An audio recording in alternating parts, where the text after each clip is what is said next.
So I've been talking about doing this for a while, and I finally got around to actually doing it.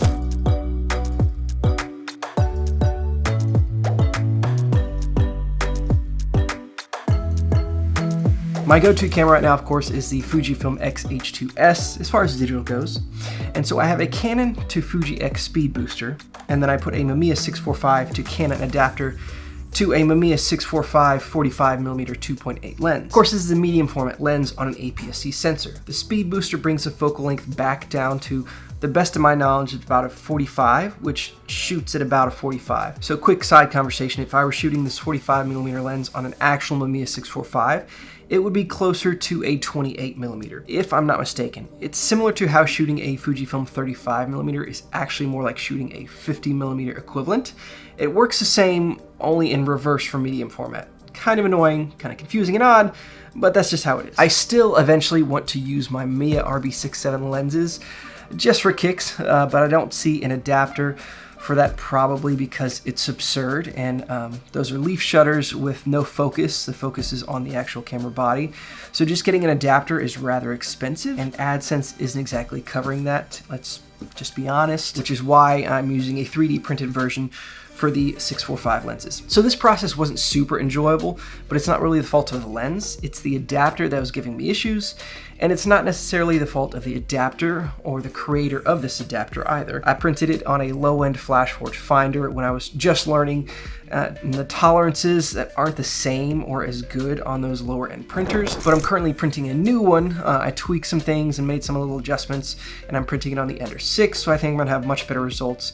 I'm gonna fit that one and see if it works much better than the previous one that I did, where it just wasn't quite printed to the quality it should be. The issue I had was that the locking pen wouldn't particularly lock so well, so whenever I went to change the focus, basically I was removing the lens from the body.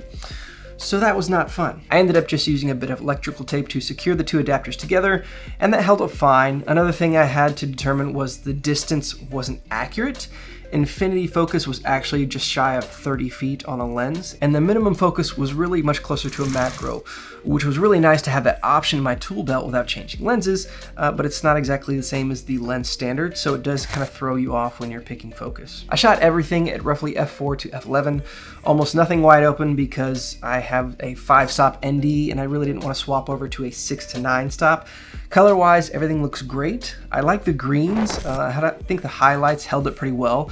They were solid, no big signs of ghosting or anything, and I'm shooting this with basically direct overhead light for most of these photos and videos. Most often, of course, I'm shooting in 4K 29:9:7 ProRes, which helps, keep more of that information. The bokeh was okay. I mean, I didn't notice it being anything like a Helios, of course, for sure, or even something more subdued like a Minolta Rocore or some Pentax lenses.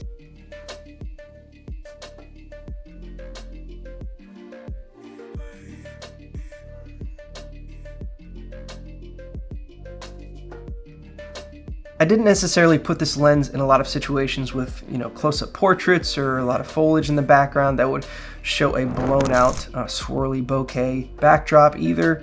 I did bring the 80mm along with me, but I really didn't use that, given that I was shooting a lot of, landscape, more wide-open type stuff. The 80 just wasn't the right lens for that kind of setting. I had noticed previously that I got significant flaring with backlight, but even on the beach these past couple days with bright sunlight, I didn't really have any issues with highlights or anything, although again the sun was directly overhead. Although this is kind of a bigger setup than what I'm usually used to, since not only do I have two bigger adapters stacked, the 45mm is a larger lens compared to the smaller 85.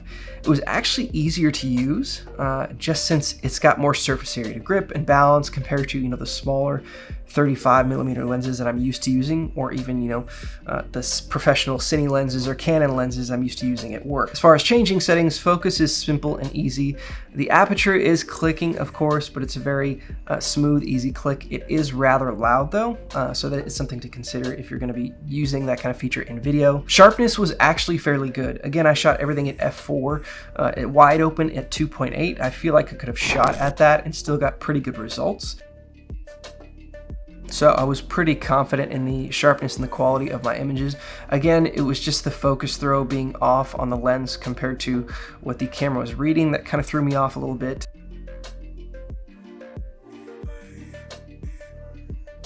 Vignetting, I didn't notice anything at all with that. Again, I'm shooting in very bright circumstances. I did shoot a little bit of low light stuff, but nothing substantial. But again, vignetting, not an issue at all. Chromatic aberration or anything like that, there was a slight bit that I would notice when shooting with a very bright backdrop. One of these shots I shot with the trees in the front and then the sky is back there, and you can see just around the branches those little flares of, you know, that pinkish purple magenta, that aberration is there, but not substantial compared to some other lenses. Or more recently, I shot with the Pentax 135mm 2.825, I can't remember, but it had some substantial chromatic aberration, which was a little bit of a bummer. Flaring, again, I'm going to continue to test this, but not too bad at all. Again, I noticed some with one shot that I early on where I was kind of just testing the fitting of the lens. I thought I saw some substantial flaring, but again, this whole weekend when I was using it, I didn't really notice anything at all. So if these lenses are something you're wanting to use, I can definitely say they will perform rather well. They held up great. I like the coloring, I like the sharpness, the image quality I thought was great.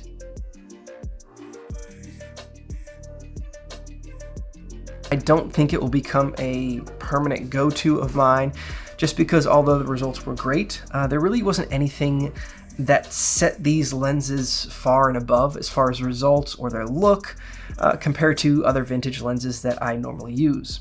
Also, I have a 45 and an 80mm, and then I also have, I think it's 190mm for this Pentax setup. So I don't really have a wider lens to complete that kit, which is something I would use a lot.